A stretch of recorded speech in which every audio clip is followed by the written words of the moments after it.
Good morning, Sean. Welcome to Inside the Huddle. Yeah, it's good to be here. Christmas week, exciting. This is our last official Inside the Huddle of the year. That's right. So appreciate everyone who's here. And I appreciate everyone who's joined over the course of the year, and look forward to continuing the program next year and advancing and more advanced material and dialogues, I hope. And more verbal interaction. I know most people don't want to turn their camera on right now, and that's okay. Right. By all means, jump in. But if I can do it. That's right. What do we say you've told me before, I have a face made for radio. A face for radio, yeah. Yep. That's me. Well, we're glad you're here. So interesting topic today that was kind of born out of a conversation that we've both had numerous times with agents. It's about finding your voice, I guess is what I would call it, right, Steve? Finding your voice. I think most of us who go into this business are by nature people pleasers. I mean, a big part of the success we have in this business is the customer service we give and the fact that we want to love on people and get them where they're going. And that's a fantastic thing up to a point. And we've all had that point where you had a client that no matter what you did wanted to take more from you, right? Or we have the agent on the other side who thinks their primary skill set is to bulldoze everybody in front of them. And then that's how they're going to get what they think is right for their client. Right, right. In fact, I would argue that's the majority of the people, don't you think? I mean, that's how they think they're creating value, is grandstanding with certain behaviors. Right. Or forgetting that the two agents are the neutral parties who are supposed to be working together. That's right. To get both clients what they want. A mutual agreement that works for everybody. Right. Yeah, the bulldozers. So there's a line, and sometimes it's very difficult when you're someone who's customer service oriented and you're someone who doesn't like confrontation, which most of us don't. And then you're dealing with that from the other side. How do you prevent it? How do you deal with it once it's happening? How do we find our voice? That's kind of the topic for today. Right. And really knowing, Sean, they can come from the outside customer or external customer, meaning, the agent you're dealing with. It gets particularly tricky when the bulldozer is your client. Yes. So we need to understand, like, how can we lay out a groundwork to set boundaries before we have this encounter? And that's what I think would be really helpful to talk about today. Well, and you just named it. To me, there's really two avenues that we can go at this. One is more the technical or pro forma. What are we doing beforehand? What are we doing when the relationship's being established to prevent this or minimize it happening down the road? And then the second part is more mindset. What if we didn't do that? Or what if they're still going? What do we do in the moment now that we're here? We're in escrow and we have a client. I just had this a couple days ago with an agent who was dealing with a client it was the client's HOA that had created a bunch of problems, that had delayed the closing. And the client keeps coming at the agent saying, I want the buyer to pay for this, and I want the buyer to cover that, and I want to be paid a per diem for their closing late. We're closing late because of your HOA. What are you talking about? But She was so pushy so hard on the agent that the agent wasn't sure what to do. That's an example of what we're talking about, right? Right. When I, just to stay on topic, but to kind of regress back to how do you lay the groundwork to have this conversation or to get the permission to have hard conversations with people.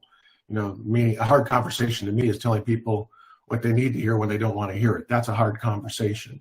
Right. And so in my listing clinics that I teach, and those that have been on the call know that towards the very end, because I believe conflict arises when expectations differ, right?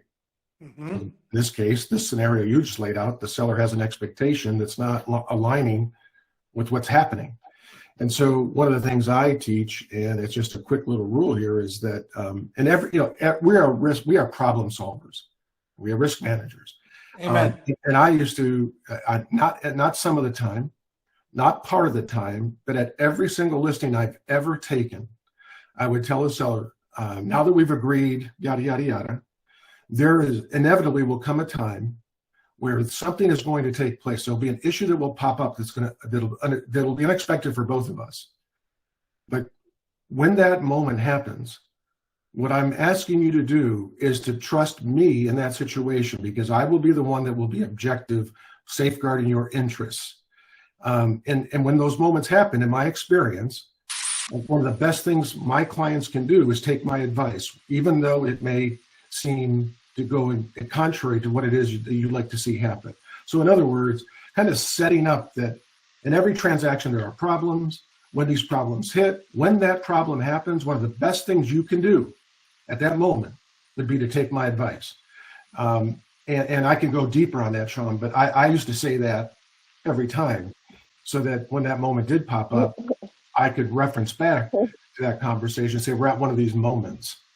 And then there's some other techniques I'd like to talk about. What do you think about, how did you, leading a big team, or how do you train your team?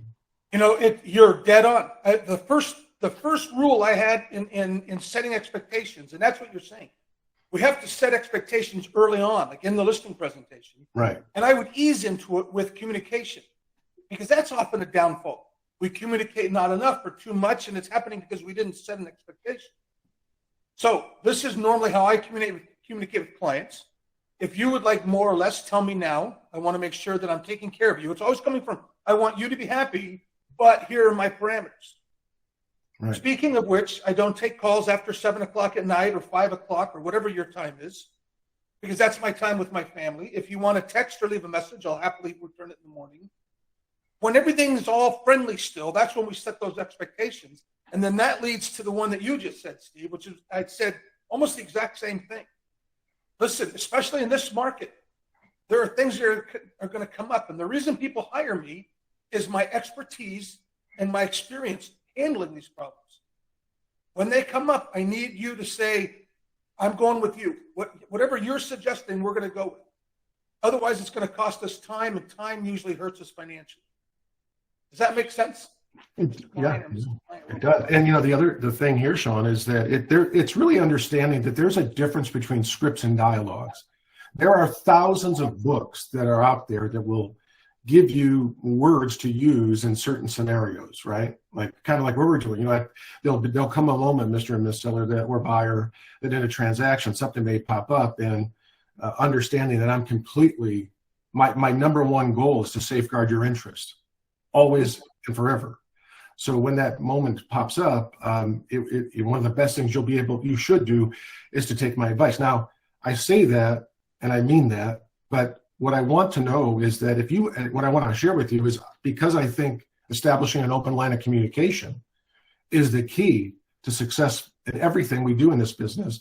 I want you to know that if you ever see anything that I'm doing that you feel is preventing us from being successful, on a scale from 1 to 10, I want you to be brutally honest with me.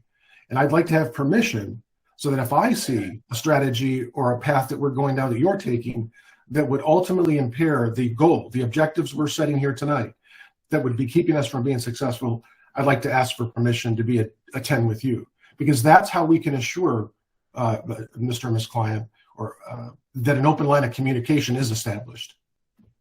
Absolutely. So and people respect that. Even though it can be scary to say, people respect that level of, I want honesty with you, and I guarantee you're going to get honesty from me. Yep. Because that's the only way I can take care of you. Right.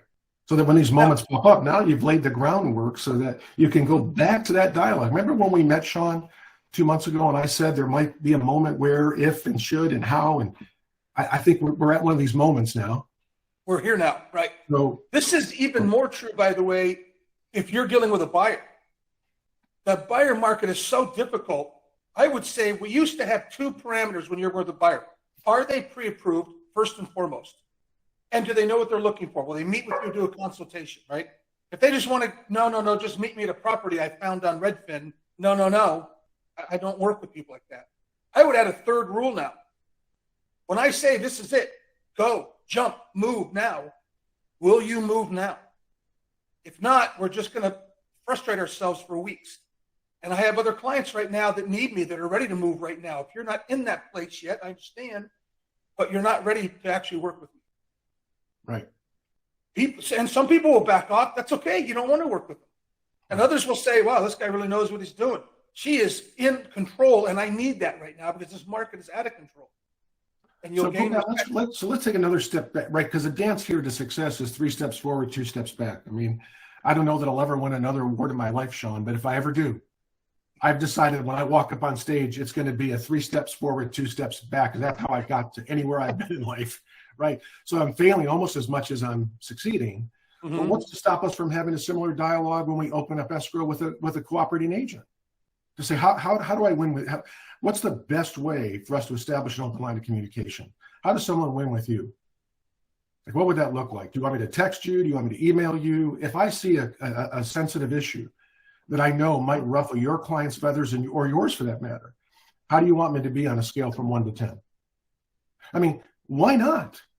Because it's just like, here's another technique I learned. I don't want to shift gears, but I don't want to say, I learned when I was selling real estate, that whenever I was working with a client, be it a seller or buyer, that when a sensitive issue popped up, if I found myself standing up in that moment, I would always say, let's sit down.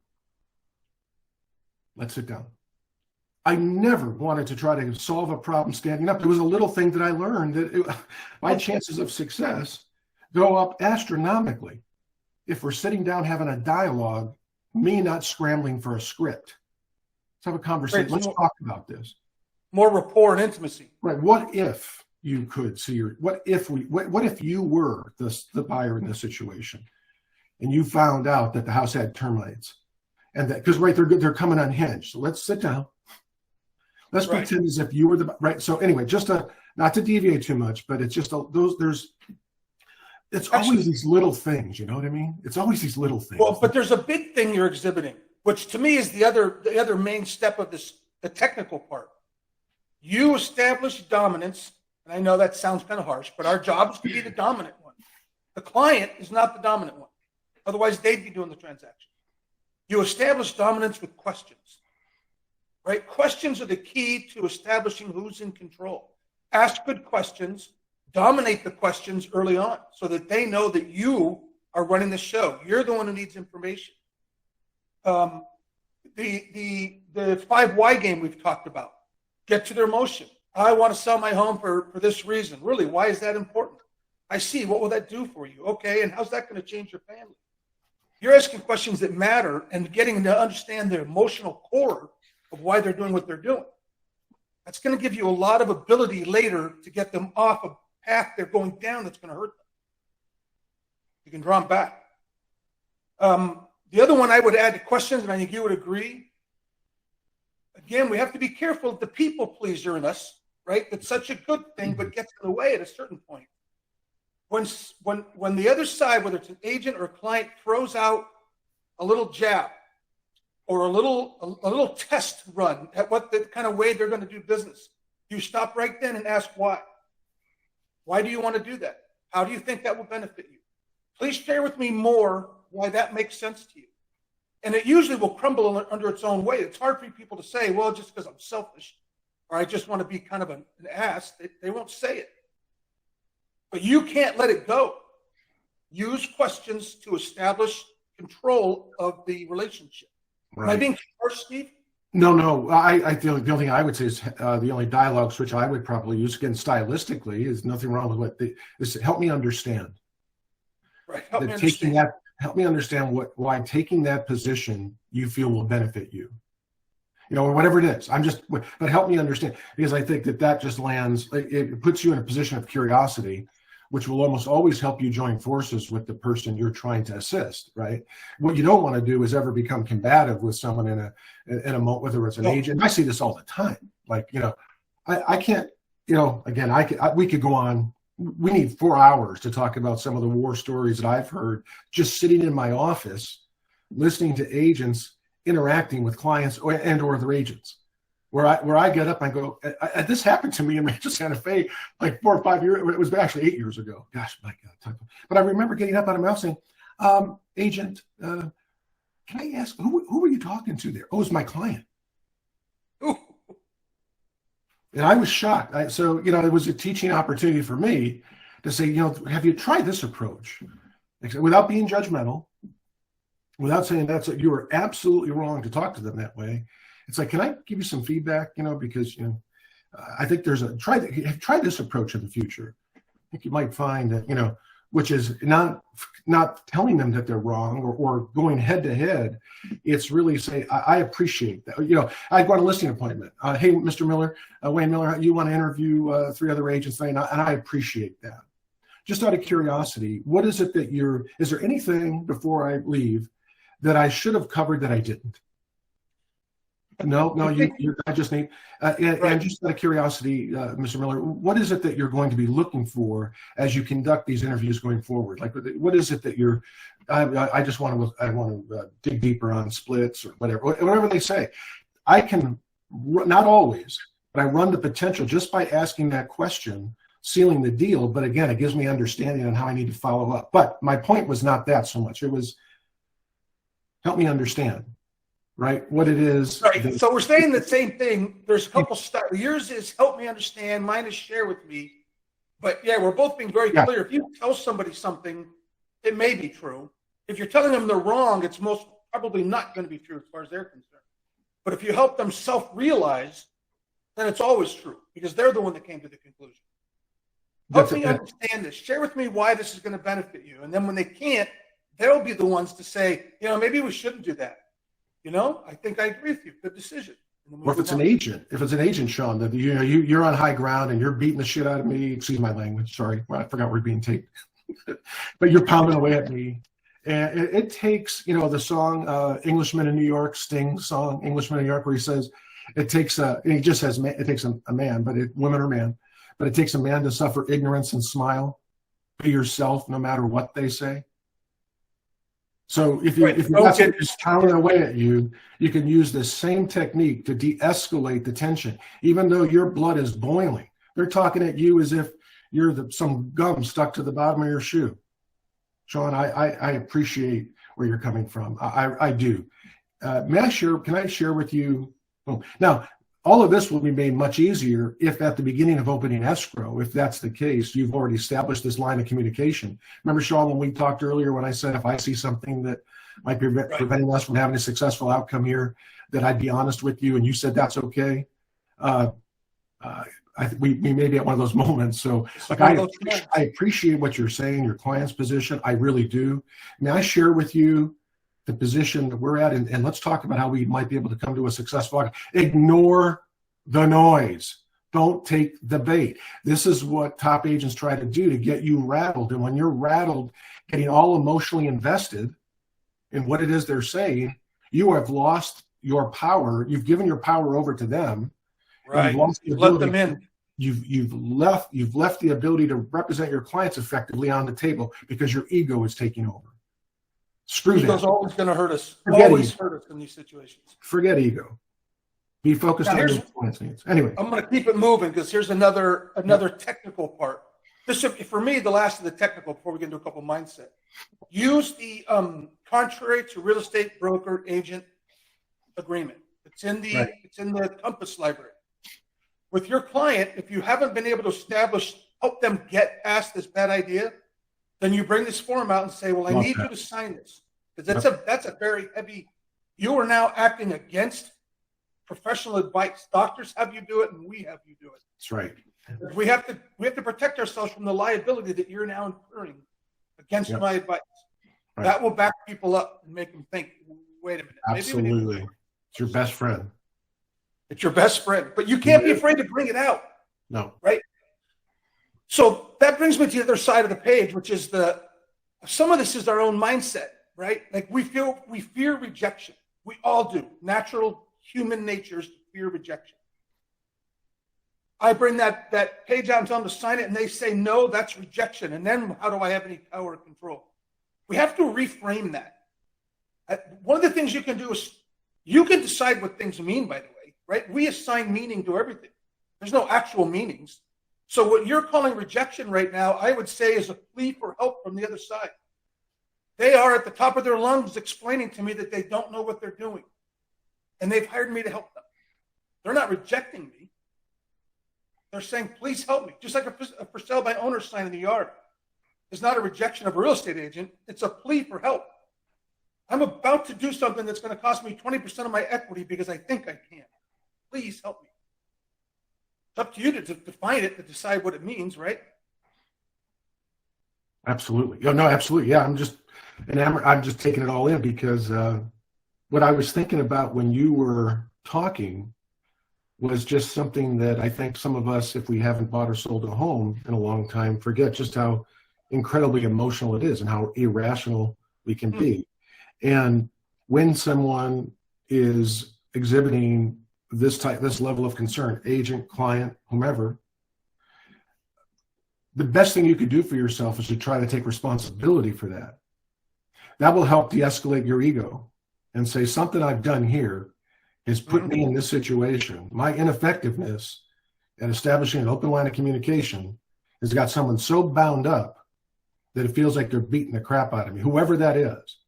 And if you take ownership for that, and that will force you to come from a place of curiosity, which will help in de-escalating any situation. So when I heard you speaking just there, that's where my mind was thinking, was that anytime we're in these moments of confrontation, one of our former marketing director, Steve Tabacera, I'll tell just a brief, just 30 seconds. There was a situation that took place early on at Compass. I was completely not aligned with a decision that was made. And everything I was communicating in my body language was saying that. You know me, Sean, well enough. And all of us can tell people we're upset without saying a word. When the meeting was over, what I'll never forget and always remember is Steve Tabacera walking over to me, sitting down and saying, help me understand what's under your skin here. I could see you're frustrated with the decision I make. Help me. Tell me what it is. And I was disarmed at that. Now, I went on to say what I had to say, but I did it in a way that was more collaborative, more solutions-oriented by the action he took. And I was the one sharing it at him. So it's hard to be confrontational with someone who's not allowing confrontation. That's right. So I'll never forgot that. I've never forgot what he role modeled that day, which is the stuff I've always taught. He role modeled it. So anyway, this is two different spearheads. On the one hand, we're suggesting you have to know your value. You have to know that they did hire you because you have expertise and because they need you and they need to be listening to you. And at the same time, you have to be completely collaborative. You have to come from a place of curiosity when they're not listening. That's right. And reestablish control through good questions. That's it. If we were to wrap it into a little prescription. Now I have an over-the-counter drug you can take because this comes up too. Maybe you've gotten into this situation and I didn't do the set expectations early on. I didn't get this set up correctly. Now I'm just getting beat up by my client. If you have, and I hope all of you have someone trusted in your circle, your sales manager, a coach, a team lead, go to them and say, this is what's happening. And I don't know how to respond to this. And then trust them and let them, here's where I remember, Steve, I said I'm going to bring a famous play into this. Yep. Sure, no to Bergerac. Let them give you the words. They know your value, and they're not afraid of rejection from this other person. I don't know what to do here because they're walking all over me. And let that person say, here's what you're going to say. Text this to them. The answer is no, we won't be doing that. It's not in your best interest. We're going to do that. However it is, but let them do it for you. And do that once or twice, and you'll say, wow, this actually works. It works to exercise your knowledge and expertise in front of a client. Turn to Bergerac. We teach people how to treat us all the time, constantly. Just never forget that. You teach people how to treat. You set your boundaries, and it's really hard to unring a bell when you've let the gate open for so long.